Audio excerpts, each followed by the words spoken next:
We're back with Tiffany Say from Chicago Public Schools and Aaron Foster from Psychotherapy. They're part of a summer program, a 7-week program that kept students busy, helped build positive relationships heading into the upcoming school year. So summer's over, the program's over, now what?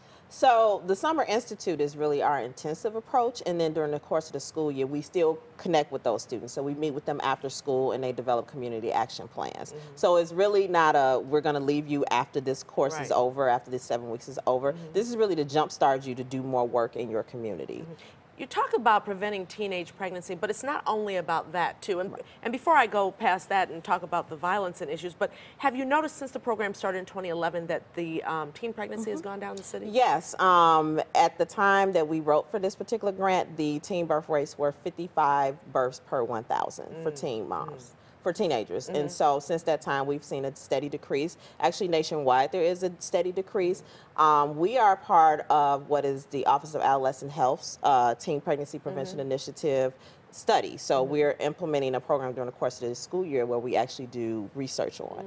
And all of these programs are implemented across the nation, and we're actually seeing some of the outputs of that, meaning the outcomes, and we're actually decreasing teen pregnancy. Excellent. Aaron, a lot of people say that in these communities there are not a lot of male role models out there. Did you find yourself being one this summer? Yes. And do you want to continue with that? Yes, definitely. I mean, this is something, like I said, that changed my life forever. And I'm committed now, moving forward, to do all I can to help the teens. I mean, I go through my pictures and I look at the pictures of and the videos, and it's like, I became addicted to it. So now, I told Tiffany she created a monster. So yeah, I am committed to just move forward and do all I can to help the team, the youth in Chicago. I mean, especially in the summertime, we do stories every night. I'm reporting on shots fired here, so-and-so shot, and a lot of them teenagers. We had an 11-year-old a few weeks ago, just at a sleepover doing s'mores. How is this program hopefully changing that, or hoping to take a turn, you think? We instill in our youth to never make a long-term decision on short-term emotion. So we want you to think about the choices that you make. And we recognize that we can't always make massive changes for everyone, but if we can make you make one change, make a different decision, a positive decision, then hopefully we can turn this whole epidemic that we have going on in our communities. You know, for me, I've been working in the field of violence prevention as well as youth work for about 20 years now, and it can be done. I think it takes us to push and work outside of our own comfort zones of how to address it and reach out to those students that we normally wouldn't have, because of many of them, they just want some positive attention. Yeah, like I said, you know, Aaron's there and giving them positive. Did you find kids who were coming to class who otherwise would have been on the street?